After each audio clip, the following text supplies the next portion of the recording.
일단 책은 요렇게 읽었어요. 지난주에 4권밖에 못 읽었어요. 유유. 일주일 동안. 네, 김현수 책 바로 알아보시는군요. 김현수 작가 좋아하세요? 저는 사실 이 책 읽기 전에 김현수 작가님이 굉장히 소설을 많이 쓰셨잖아요. 다작한 우리나라 작가님 중에 한 분이라고 알고 있는데, 네, 이분이 워낙 유명하니까 한번 그 중에서 좋다는 작품을 하나 읽었었는데, 장편 소설, 아니, 단편 소설이었던 것 같아요. 단편집을 하나 읽었었는데, 그게 좀 별로였어요. 그래서, 아니, 좀 생각보다 기대에 못 미친다는 느낌을 받았었는데, 이 책을 이번에 이제 제가 다니고 있는 이제 독서 모임에서 이제 그 뭐랄까요, 네, 선정이 돼서 이제 읽어봤는데, 그래서 읽게 됐는데, 좀 김현수 작가에 대해서 좀 다시 발견하게 된 그런 느낌을 주었어요. 괜찮더라고요. 이 책을 읽어보니까 또. 그래서 다른 작품을 또 읽어봐야겠다라는 생각이 들었습니다. 저는 4월의 미, 7월의 소리인가요? 네, 네. 그 책이 참 평이 좋아서 그 책을 읽었었는데, 좀 읽다가 뭐지 싶어서 중간에 덮어버렸던 책입니다. 그래서 다들 너무 좋다는 평이 많아가지고 제가 뭐 다 읽지도 못해서 제가 뭐 이렇게 평을 올리기가 좀 그렇더라고요. 그래서 에, 서평을 따로 올리지는 않았는데요. 네, 아무튼 좀 실망을 했었던 작가에 대해서 새롭게 좀 발견하게 해준 책이라는 의미가 있었던 책이었습니다. 되게 오래된 책이더라고요. 이 책 혹시 읽어보셨나요? 저는 이 책이 좀 오래됐다라는 느낌을 읽으면서도 받았는데, 혹시 부끄럼님이 추천해 주실 만한 그 김현수 작가의 소설이나 뭐 다른 작품이 있다면 어떤 게 있을까요? 저 다시 읽어보려고요. 이 소설가님의 책을 다시 읽어보려고 마음을 먹었거든요. 그래서 좋았던 거 있으시면 추천해 주세요.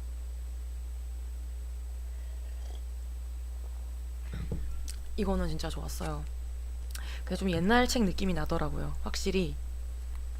사랑이라니 선영아. 네네, 저 그거 제목은 봤어요. 그러셨구나. 저 그걸 읽어봐야 되겠네요. 그걸 읽어볼게요. 이 책이 2004년에 초판 발행이에요. 그러니까 지금으로부터 거의 15년? 네.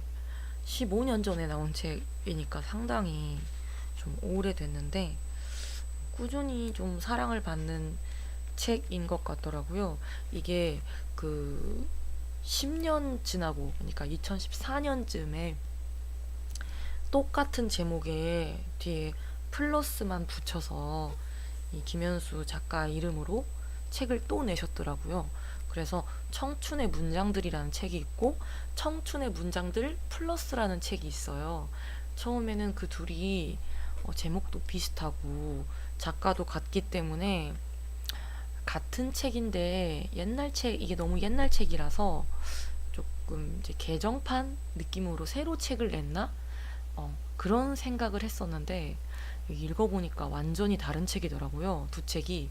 네, 완전히 다른 책이라서 제대로 낚였습니다. 저 독서 모임 책인데 그거를 읽고서는 뭔가 느낌이 쎄한 거예요. 이거 읽다 보니까 한 3분의 1을 읽었는데 뭔가 이거 좀 이상한데 싶어가지고 찾아보니까 완전히 다른 책인 거 있죠. 정말 엉뚱한 책 읽고 갈 뻔했다니까요. 네, 여러분 낚이시지 마세요. 완전히 다른 책입니다. 그리고 개인적으로는 이제 이 책이 더 좋았어요. 네, 이 책은 이제 끝까지 완독을 했고 청춘의 문장들 플러스는 이제 3분의 1가량 읽다가 덮기는 했지만은 솔직히 좀 흡입력이 더 떨어졌던 것 같아요. 그 플러스가. 예, 이 책이 좀 더 김현수 작가의 매력이 좀 더 어필되는 그런 책이 아니었나 그런 생각이 들었습니다. 청춘의 문장들이 하여튼 되게 오랫동안 어, 꾸준히 사랑을 받은 이 작가의 책 중에 하나라고 하더라고요. 네, 그래서 좀 읽어봤는데 진짜 괜찮았어요. 좀 옛날 책 느낌이 났지만 그래도 괜찮았어요. 그 김현수 작가가 굉장히 좀 이렇게 한국 소설가들 중에서도 굉장히 인지도 있는 메이저급 작가잖아요. 근데 왜 그런지 사실 잘 몰랐었는데 저는 몰랐었는데 책 읽어보니까 좀 알겠다 싶더라고요. 굉장히 이 사람만의 느낌이 있고 감성이 있고 그거를 자기 언어로 표현하는 능력이 굉장히 탁월한 분이라는 거를 좀 느꼈습니다. 한 번씩 그냥 지나치기 힘든 문장들이 있더라고요. 그런 것들은 좀 왜 있잖아요. 이렇게 소중히 막 간직해두고 싶은 그런 느낌이 들게 되는 문장들이 종종 있어서 좋더라고요. 이분의 감수성 좋다.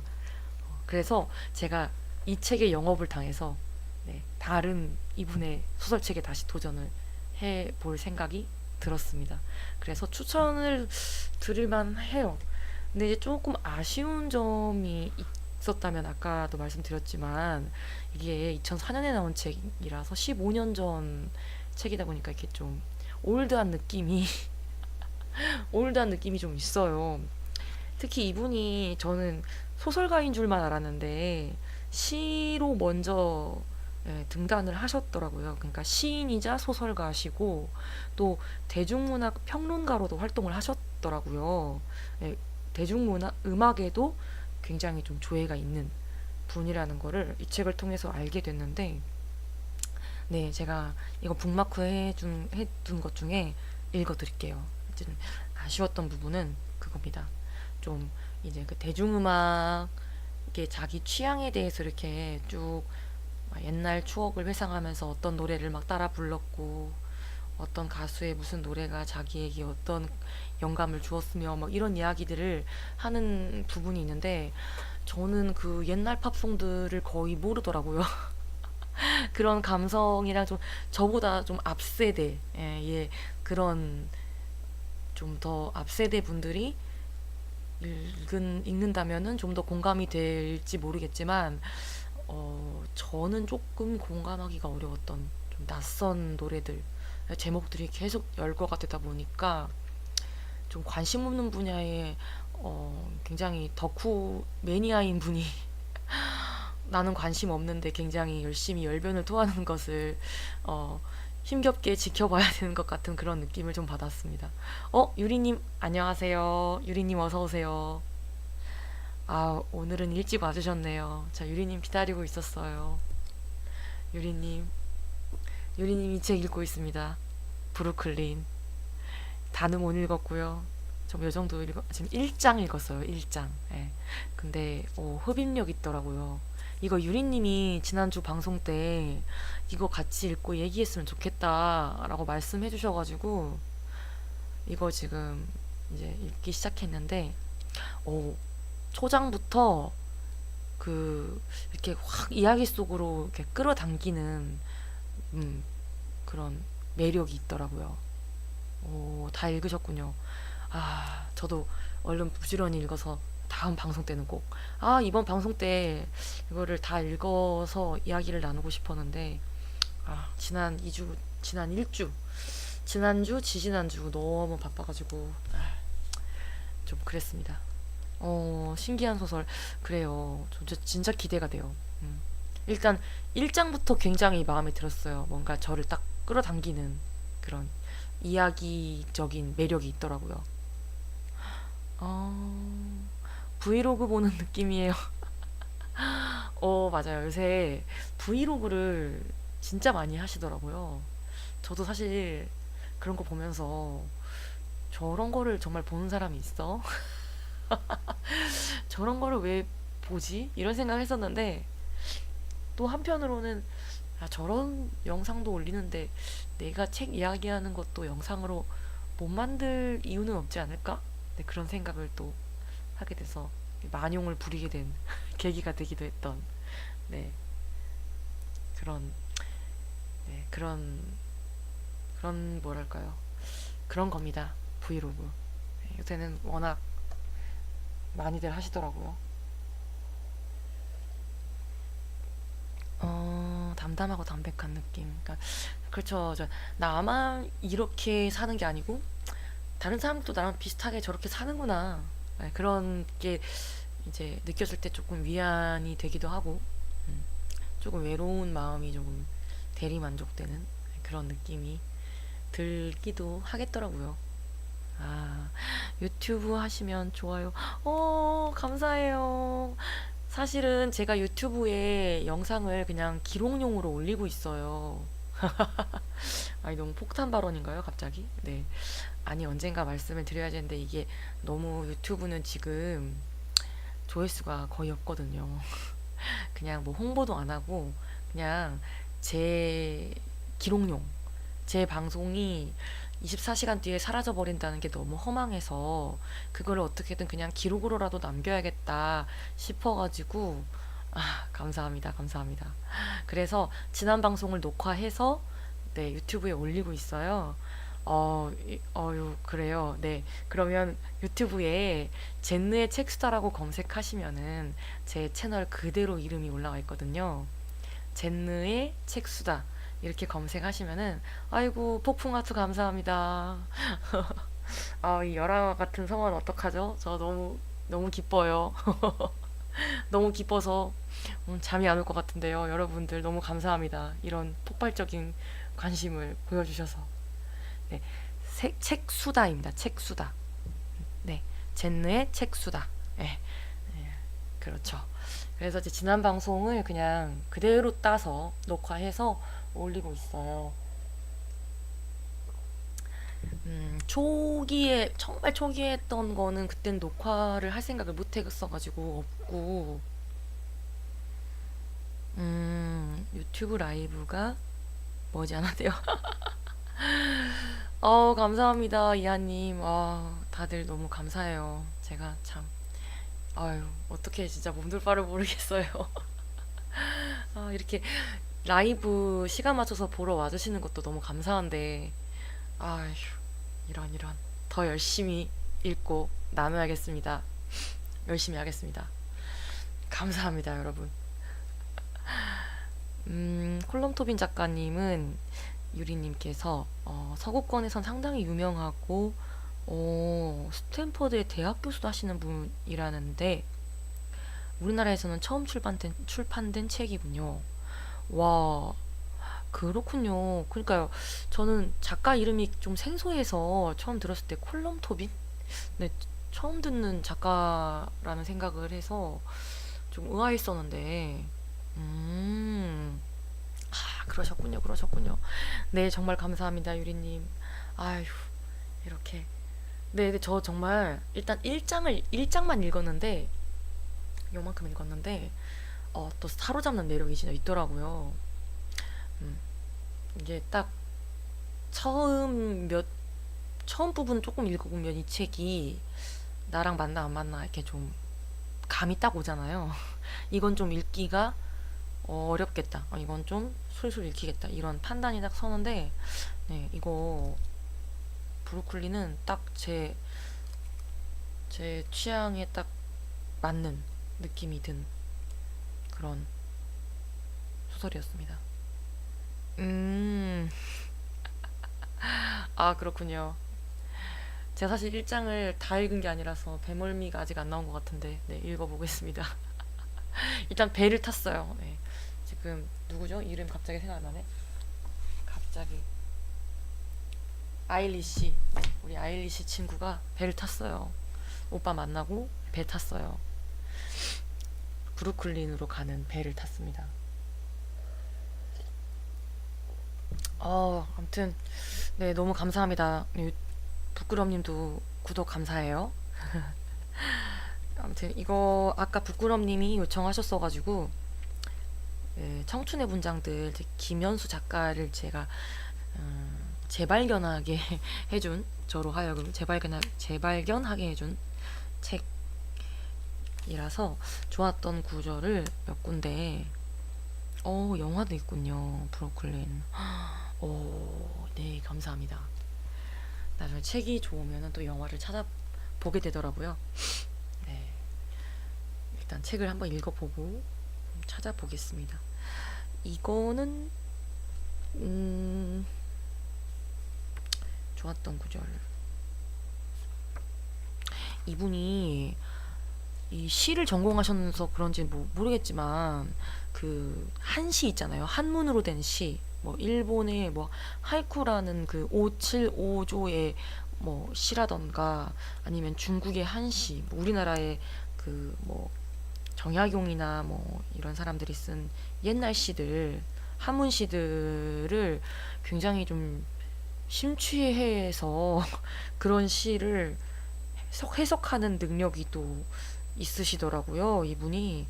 저는 한시가 정말 어렵다. 시도 어려운데 한문으로 된 시라니 정말 어렵겠다. 그래서 아예 관심조차 없는 분야인데 이분이 한시에 되게 관심이 많으셔가지고 한시를 인용한 부분이 굉장히 많이 나옵니다, 이 책에.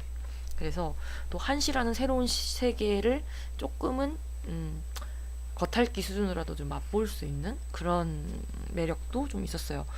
좀 아쉽다면 그 옛날 느낌의 관심 없는 분야의 TMI 같은 부분 그리고 한시가 해석이 좋은데 어떤 부분들은 이 해석에 좀 공감이 잘 안 되는 부분들이 있었어요. 조금 뒤로 갈수록 그랬던 것 같은데 처음에는 좋았는데 이런 한시를 이렇게 읽는구나, 이렇게 해석해 볼 수 있구나라는 느낌이 들었었는데 처음에는요. 뒤로 갈수록 이게 왜 이렇게 이렇게 되는 건가?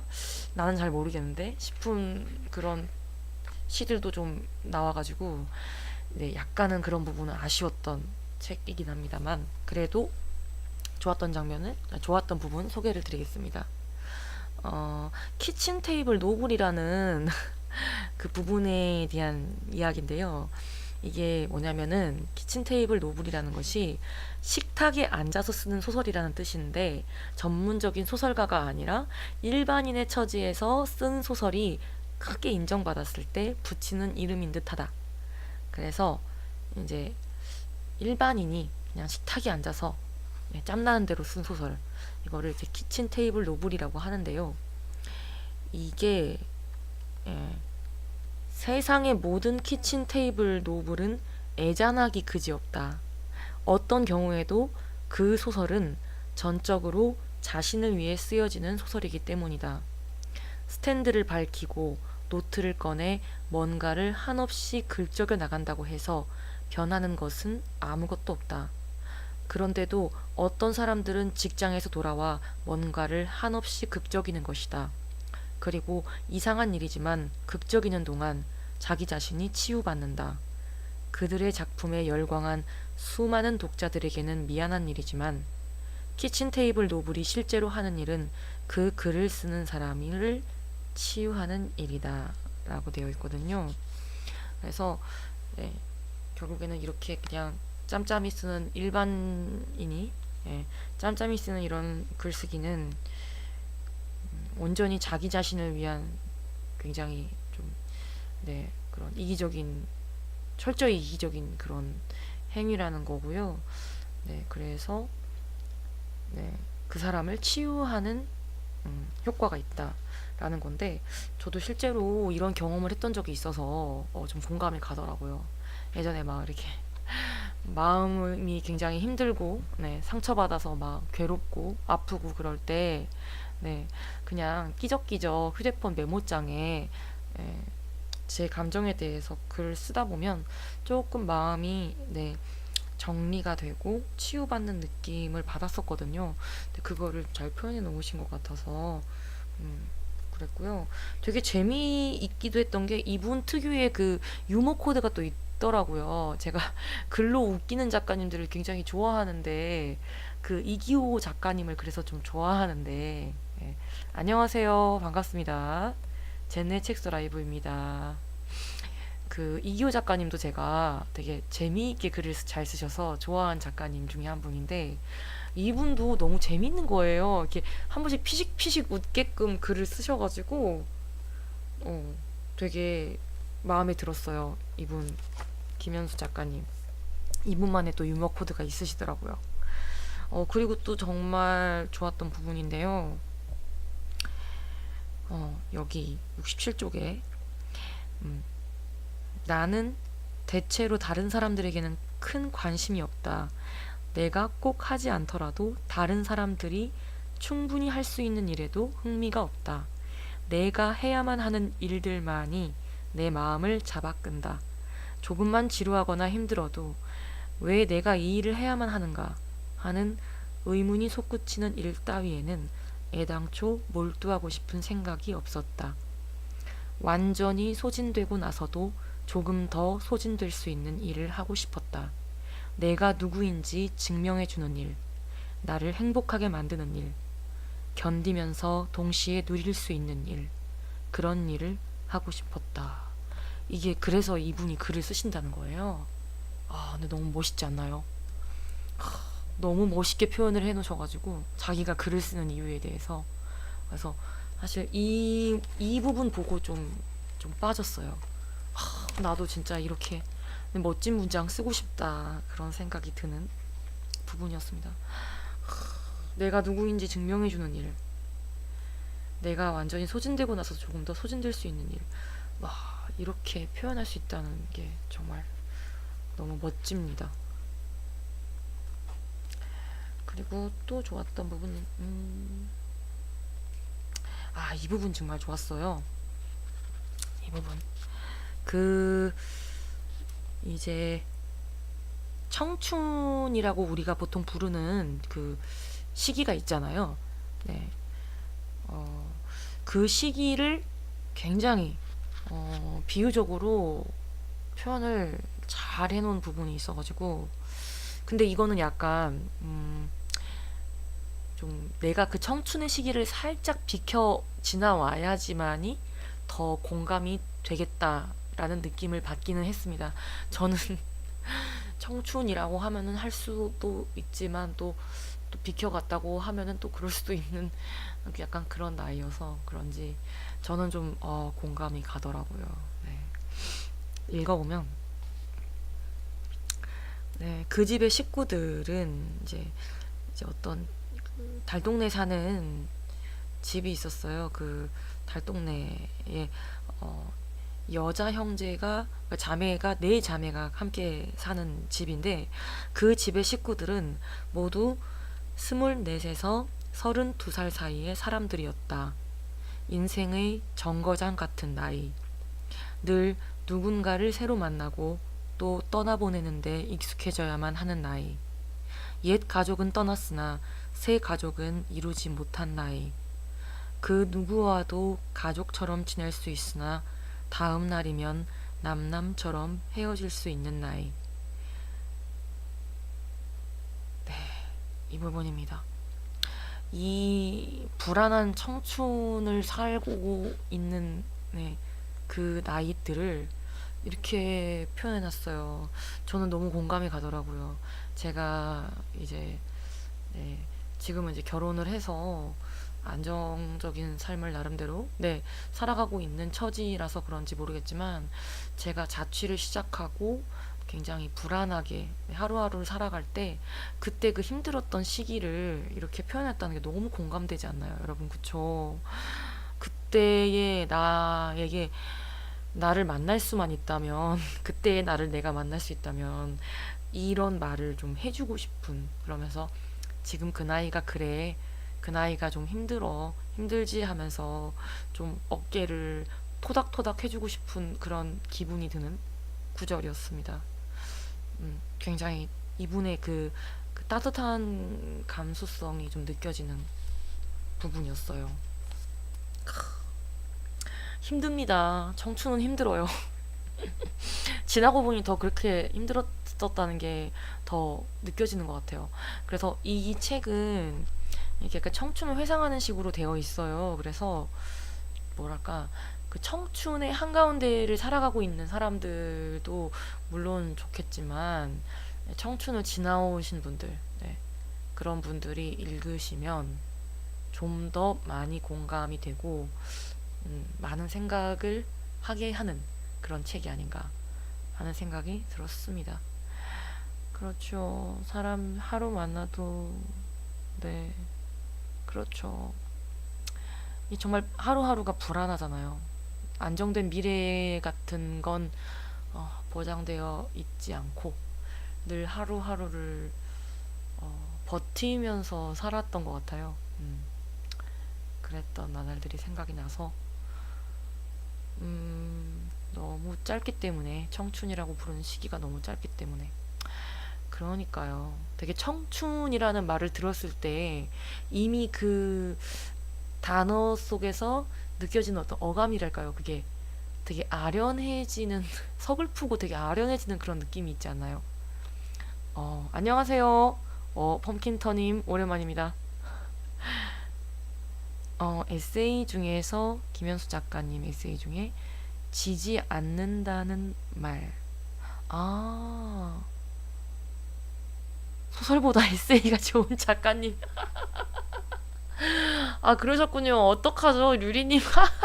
아, 유리님 역시. 아, 제가 사실 유리님 오시기 전에 부끄럼님하고 잠깐 이 작가님에 대한 얘기를 했는데, 제가 이분이 워낙 유명하신 분이라 이분의 소설을 하나 읽었는데 좀 별로인 거예요. 그래서 좀 실망을 했거든요. 그랬는데 이거는 이제 산문집이잖아요. 이걸 읽어보니까 또 되게 괜찮은 거예요. 그래서 다시 이분의 소설을 좀 읽어봐야겠다. 이분을 재발견했다. 그렇게 얘기를 했거든요.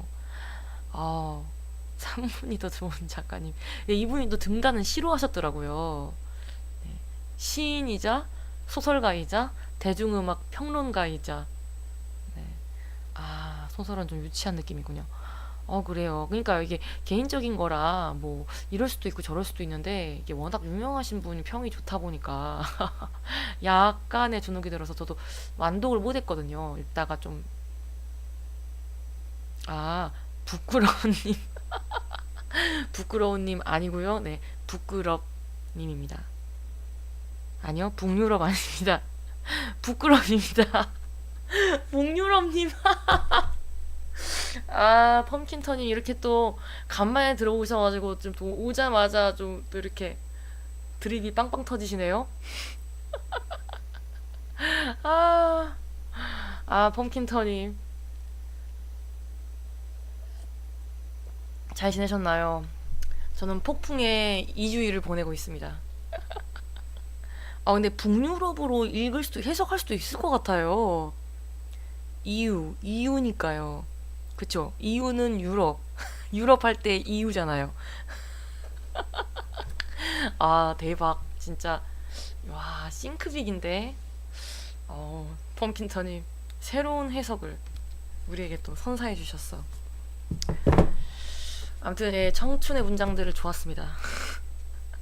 좋았어요. 좀 옛날 책 느낌의 좀 그런 거 있지만, 감안하고라도 한 번쯤 볼만한, 네, 좀 소중히 간직하고 싶은 문장들이 좀 많이 있었던, 네, 책이었고요.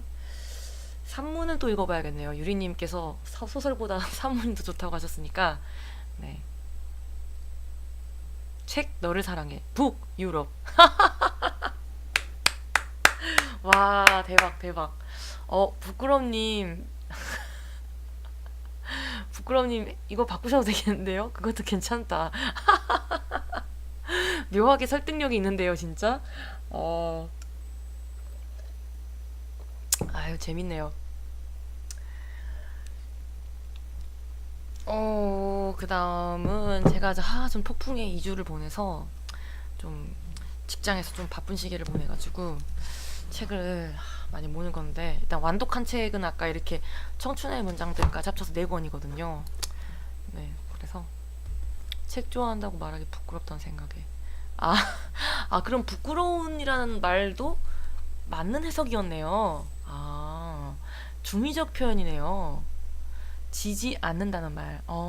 네네네. 그렇다면 또 제가 메모를 해서 읽어봐야죠. 아까 사랑이라니 선영아 추천해 주셨었죠. 부끄럼님께서. 이거 제가 김현수 작가님 소설 뭐 괜찮은 거 추천해달라고 말씀드렸더니 이거 재밌다고 추천해주셨거든요. 이거 하고 지지 않는다는 말, 이거 한번 읽어보겠습니다. 리뷰 써주세요. 아, 네, 그럼요. 제가 지금 준비하고 있습니다. 안녕하세요, 젠네 책서 라이브입니다. 아무튼 네, 좀 바빴지만 나름 한 4권 정도 읽어봤는데, 일단은 뭐부터 좀 말씀을 드릴까요? 네. 지금 김펑크님이 오셔야 되는데 제가 김펑크님 추천으로 금각사 읽었는데 이거 좀 할 말이 많아요. 그래서 김펑크님 오시면 이건 얘기하도록 하고, 네, 이 두 권 중에서 혹시 더 궁금하신 책 있으시면, 아니면 그냥 제가 제 마음대로 할까요? 제 마음대로 이거 먼저 소개를 드리겠습니다. 이것은 유리님의 추천으로, 네, 유리님의 추천으로 읽어봤는데요. 네, 금각사는 오늘 진짜 오늘 아침에 오전에 시작해서 오전에 4시간인가? 그동안 진짜 단숨에 읽었어요. 굉장히 흡인력이 있던데요, 이 소설이. 이따가 또 김펑크님 오시면 자세히 말씀드리겠지만, 제가 과학을 좋아해요. 그러니까 좋아하는 것 같아요. 이게 어려워하면서도 막 과학 좀 친해지고 싶다. 나는 과알못이지만 좀 알고 싶다. 네, 그런 욕심이 있나 봐요. 있어요. 예, 있나 봐요가 아니라 있습니다. 많이 있어요. 그래서 네네, 이거를 제가 이제 지지난인가 아무튼 좀 됐어요. 유리님이 저를 위해서 추천을 해주셨는데 엄청 취향 저격이더라고요. 진짜 이 책이 참 물리학 입문서로 굉장히 매력적인 책이더라고요. 진짜 입문용으로 딱인. 예. 그 굉장히 많은 방대한 물리학에 관련된 중요한 주제들을 다 다루고 있는데, 뭐 물리학이란 어떤 것인가부터 시작해서 그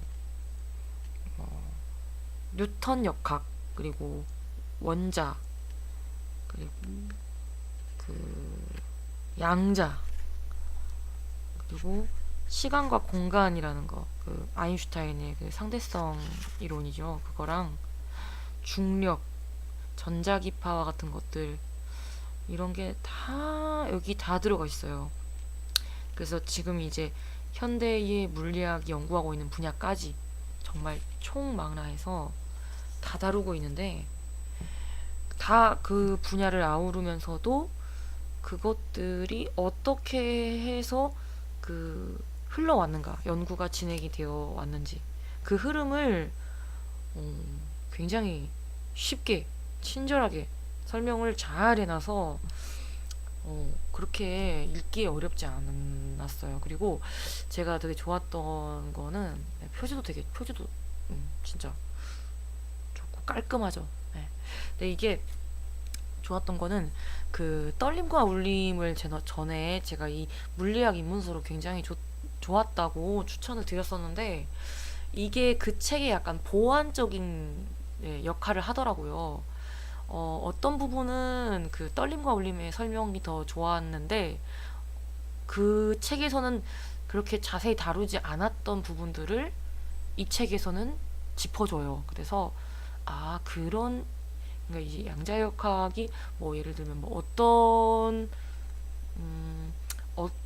흐름으로부터 이 나온 건지, 네, 그런 연구의 흐름이라던가 어떻게 해서 이게 나오게 되었는가, 문제의식이 뭐였고, 네, 어떤 과정을 거쳐서 그런 이론이 나오게 됐고, 어떤 과정을 거쳐서 또 이게 맞다라는 게 증명이 되었고, 이런 좀 세세한 부분들이 설명이 돼 있어요. 네. 떨림과 울림은 이제 뭐 양자역학 그 자체에 대해서는 이것보다 솔직히 좀 더 쉽게 설명을 해놨어요. 그래서 떨림과 울림이 그래서 좋았는데, 제가 어려워하는 양자 부분을 좀 쉽게 설명해놨다는 느낌 받아서 좋았는데, 이거는 이거는 이제 그 양자 부분은 솔직히 좀 어려웠어요. 제가 느끼기에 떨림과 울림보다는 조금 어려웠는데, 다른 부분들이 그 연구의 동향이나 흐름, 뭐 전개 과정 이런 것들이 좀 더 자세히 다뤄져 있어서 이런 흐름으로 물리학이 어, 발전해 왔구나.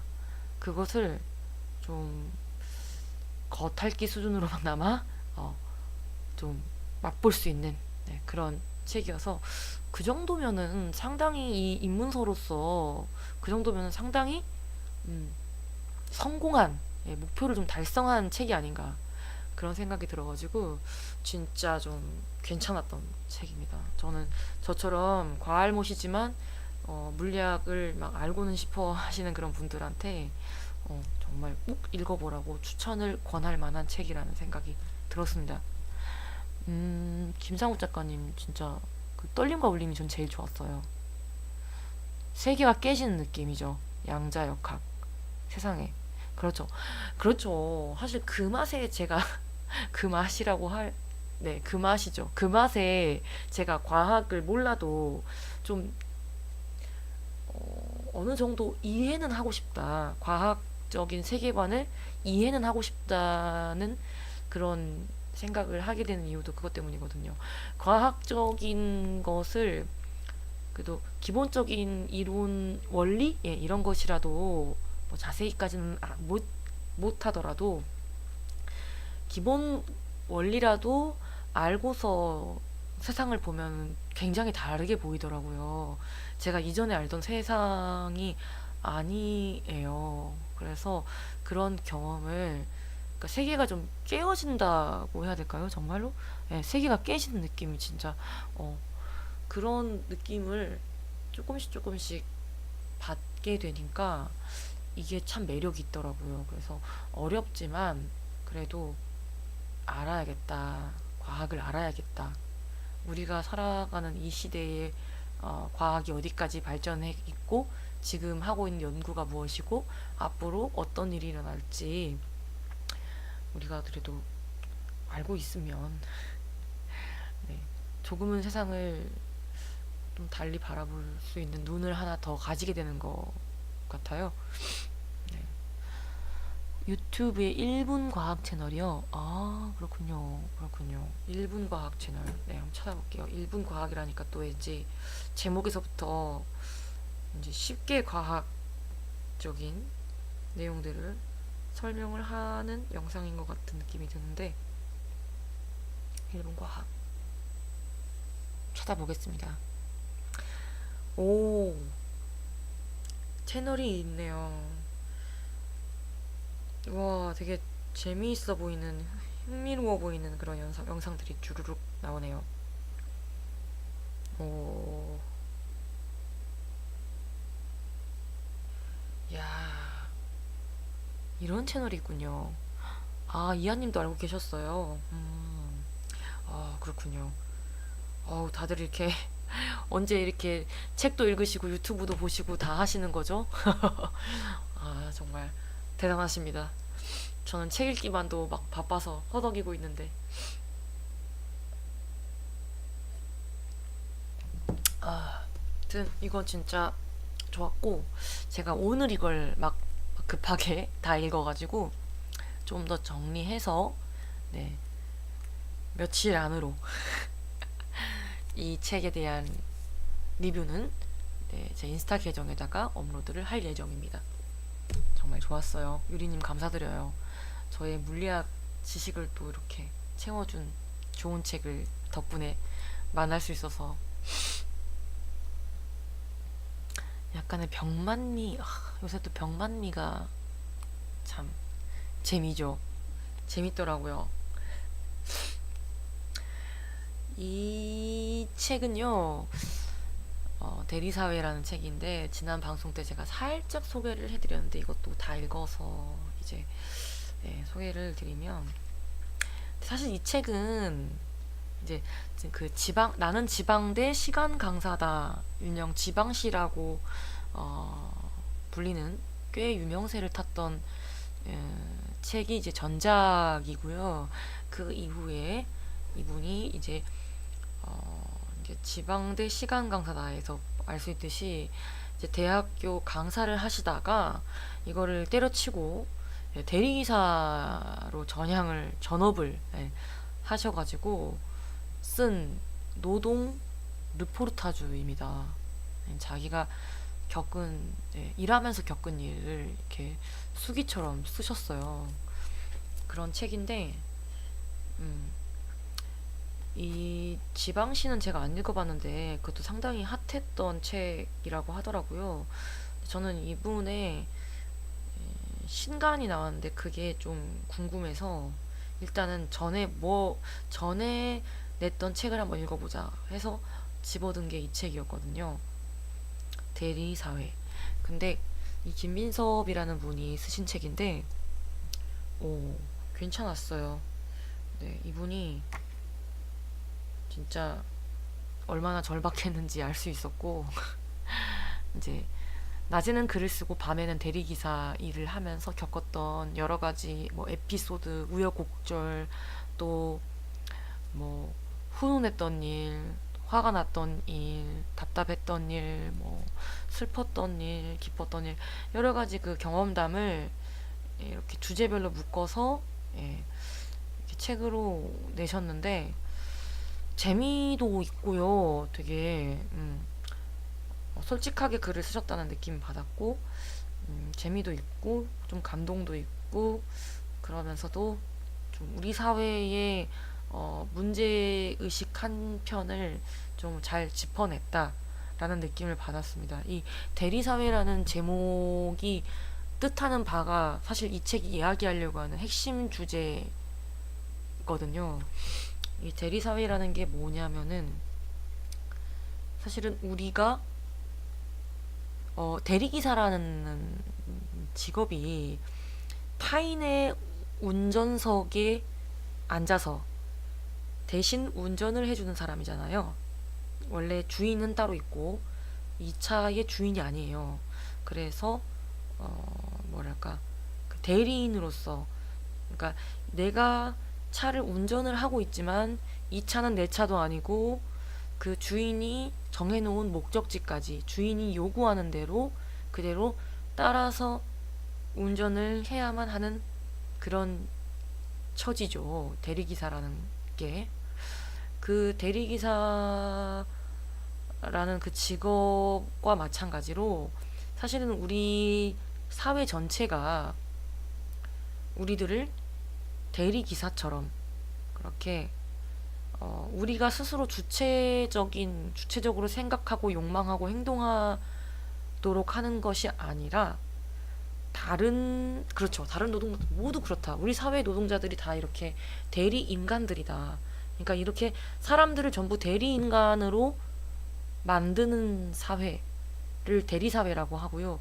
그런 대리사회 속에 우리가 살아가고 있다는 것이 이 책의 핵심적인 이제 문제 의식입니다. 그래서 이제 이 사람은 우리가 그 사회가 요구하는 바, 사회가 우리를 그렇게 욕망하도록 만들어가는, 교묘하게 우리를 세뇌시키고 조종하고, 그 만들어가는 그런 시도로부터 그것을 간파해내고 주체적으로 행동해야 된다고, 생각하고 행동해야 된다고, 촉구를 하고 있습니다. 좀 생각해 볼 법해요. 좀, 너무 슬프기도 하고, 근데 그런 얘기만 있는 건 아니고, 막 되게 소소하게 대리기사 하면서 자기가 느꼈던 뭐 고충이나 뭐 이런 감동적인 이야기나 뭐 이런 소소한 경험담도 같이 이야기를 하는데 굉장히 좀 짠하더라고요. 읽고 있으면. 우리 대리기사의 입장에서 한 번도 생각을 해본 적이 없었는데 이 책을 읽고 나니까 그분들의 고충이 어떻겠구나를 좀 더 이해하게 됐고, 뭐 저는 대리기사를 거의 부르지 않습니다만, 그래도 한두 번 이용했던 적이 있었기 때문에 그런 분들의 입장에 대해서도 한번 생각해 볼 수 있는 계기가 되었고, 그래서 좀 우리 사회에 이렇게 을로서 살아가는 사람들이 상당히 많잖아요. 을로서 살아가는 사람들의 입장에 대해서 생각을 하게 된 것 같아요. 진짜 좀 짠해지는. 네. 그런데 몇 군데 좀 좋았던 부분을 소개를 해드리면,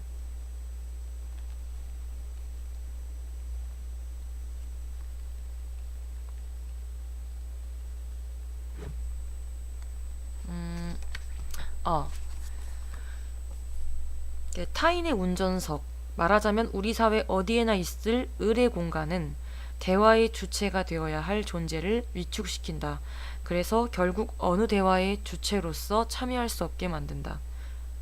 그러니까 우리가 이렇게 의례 공간에 을로서 있다 보면은 대화의 주체로서 참여할 수가 없다는 거예요. 근데 정말로 그렇죠. 당장에 직장 상사하고 뭐 밥을 먹는다고 하면 우리가 주체가 되어서 대화를 할 수 없잖아요. 거의 들어주는 식이 되고 맞장구 쳐주고 비위 맞추는 식으로 대화가 진행이 되고, 그것은 대화의 주체로서 참여하는 게 아니라 네, 그 갑의 욕망을 위해서 우리는 그렇게 행동을 할 수밖에 없는, 행동이 조종되는 네, 그런 상태에 놓이기 때문에 네, 그런 얘기를 하고 있습니다. 그리고 여기 이제 국가 시스템에 효율적으로 통제되면서도 자신을 주체로 믿는, 동시에 사유하지 않고 모든 현상을 바라보는 국민은 지금의 국민국가가 지향하는 대리사회의 이상향이다. 그렇게 대리 국민이 된 이들은 국가를 위한 싸움에 스스로 나선다. 국가와 자신을 동일시하며 국가에 대한 비판을 자신에 대한 모욕으로 받아들인다. 자신들의 국가를 위해 그에 순응하지 않는 이들과 몸소 싸워 나간다. 이걸 읽는데 저는 그 태극기 집회가 자꾸 생각나죠? 왜 자꾸 그게 생각나는지 모르겠습니다. 태극기 집회 열심히 하시던 분들 생각이 나더라고요. 네. 국가라는 단위를 벗어나더라도 그러한 시대의 논리를 몸에 새긴 개인들은 어디에나 존재한다.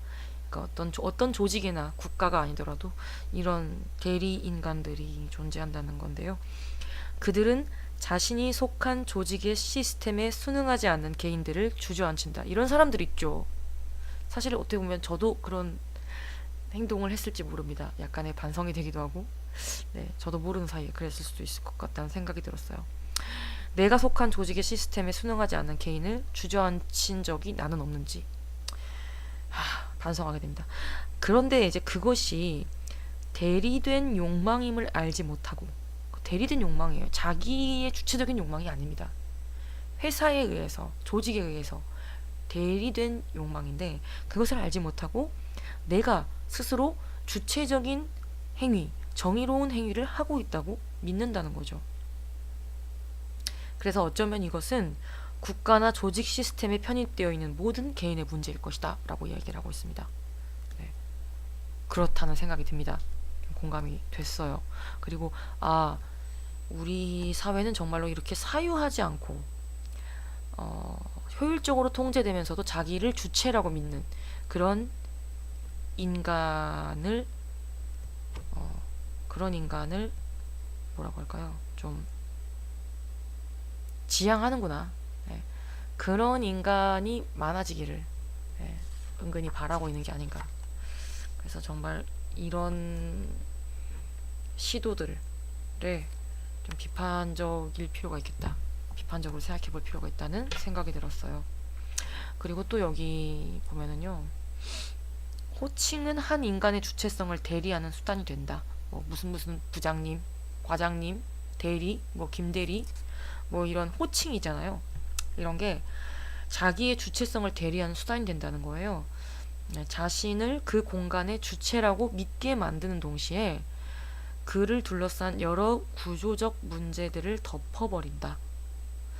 나 역시 내가 속한 공간에는 아무런 문제가 없고 나는 그 구성원이라는 환상에 한동안 빠져 있었다. 그 환각에 익숙해질 때 우리는 모두 대리가 된다. 그 공간에서는 더 이상 온전한 나로 존재할 수 없다. 네. 그렇다는 겁니다. 그래서 이 호칭이라는 것도 그러니까 어떻게 보면 기업이나 조직의 입장에서는 어떤 소속감을 심어주기 위해서 부여한 것인데, 이게 은근히 또 이렇게 그 회사나 기업, 조직의 욕망을 대리시키기 위해서 사용하는 수단이라는 거예요. 김펑크님 오셨군요. 김펑크님 어서 오세요. 기다리고 있었답니다. 아이고 아이고. 네, 일과 생활의 분리. 그렇습니다. 그리고 직장 내에서도 저는 진짜 좀 물론 이제 조직이 중요하죠. 하지만 음, 너무 조직 위주의 생각을 하고 그것을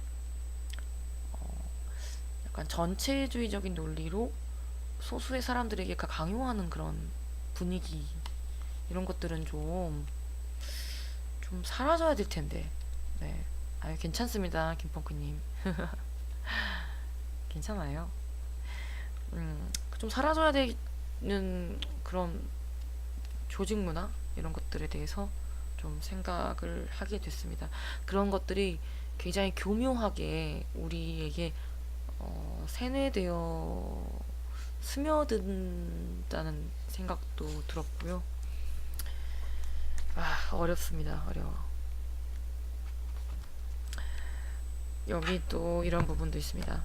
기업은 다양한 방법을 통해 노동자의 주체성을 농락한다. 자신을 대신해서 내세울 그 무엇도 가지고 있지 않은 그들에게 언제나 가혹하다. 그런데 그것은 명백한 위법이나 합법도 아닌 법의 경계를 넘나드는 방식으로 주로 이루어진다. 말하자면 법의 틈새를 이용한 편법이다. 인턴이라는 정체불명의 직함을 부여하고서는 무임금으로 사람을 부리고 언제든지 해고하고 기본적인 사회 안전망조차 보장하지 않아도 기업에게는 아무런 잘못이 없다. 그에 더해 국가와 정부는 기업을 위한 법안을 계속해서 만들어 나간다. 결국 노동자는 노동 현장의 주체가 아닌 대리로서 존재하게 되는 것이다. 그럼에도 불구하고 회사에서, 매장에서, 학교에서 주인처럼 일하라는 수사가 누구에게나 익숙하다. 이거 아까 부끄럼님께서 말씀하셨던 부분이네요. 이것은 정말이지 파렴치한 역설이다. 노동자의 주체성을 강탈하는 동시에 그 빈자리에 주체라는 환상을 덧입히는 것이다. 그것이 일상화된 사회에서는 자신을 주체라고 믿는 대리가 된 노동자만이 존재한다. 어쩌면 열정 착취보다도 한 단계 더 진화한 방식이다. 노력뿐 아니라 행복과 만족까지도 강요하는 것이기 때문이다. 나는 이것을 영혼 착취라고 규정하고 싶다. 영혼 착취. 너무 무섭습니다. 주인인처럼 일해라. 그런 얘기 참 진짜 이건 역설입니다. 말도 안 되는 얘기예요. 그쵸? 너무 사이다입니다. 이런 게 필요해요. 우리들에겐 이런 언어가 필요합니다. 정말. 그래서 막 행동해야 된다 이런 얘기를 하고 있어요. 우리가 이제 분노할 때가 있잖아요. 그 갑질의 횡포에 분노할 때가 있는데 그런 분노들이 갑을 향해야 되는데 문제의 근원인 갑을 향해야 되는데 그렇지 않고 주변의 을을 향하는 경우가 굉장히 또 많잖아요. 을끼리 싸우고 실제 진짜 근본적인 원인은 갑에게 있는데 그렇죠. 사장님 생각나죠. 주인처럼 일하라고. 근데 저희가 주인인가요? 주인 대우를 해줘야 주인이죠. 방송이 이제 1시간이 다 돼서 네, 잠깐 끊었다가 바로 다음 방송 시작하도록 하겠습니다.